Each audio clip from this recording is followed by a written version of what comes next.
If you love pasta but don't eat gluten, watch this video. I'm going to show you how to make fresh, gluten-free pasta at home. Start with a gluten-free all-purpose flour, which you can probably find at the grocery store next to the regular flour. For this recipe, I'm using 1.5 cups of flour. Check to see if your flour already has xanthan gum in it. If not, add 2 teaspoons of xanthan gum. This will give your pasta the nice chewy texture you want and prevent the pasta from being too crumbly. Sometimes you can get xanthan gum at the grocery store, but otherwise you can buy it online. Then add in 3 eggs and start mixing it together so the flour and the water start incorporating together.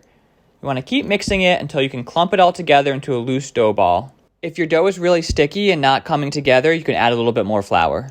You then want to knead your dough for a couple minutes until it's pretty smooth. You're not trying to form any gluten here, so you don't have to knead it for as long as you would with a regular dough, but you should try to knead it for 2 or 3 minutes until you have a nice solid ball of dough.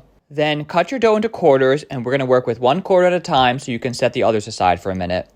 Take each piece and roll it out one at a time with a rolling pin. If it's still a little sticky, just coat everything in more of your gluten-free flour. You want to roll it out into basically a loose rectangular shape, and it should be as long as a piece of spaghetti because that's how long your pasta will be.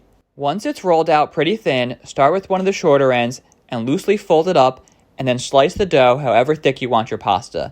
Then once you unroll it, you'll have your gluten-free pasta. Boil the pasta in salted water for just a few minutes, maybe 3 to 5 depending on how thick your pasta is, until it's al dente, and then you're good to go. If you want to see more pasta tutorials, go ahead and subscribe to my channel or comment what you want to see next.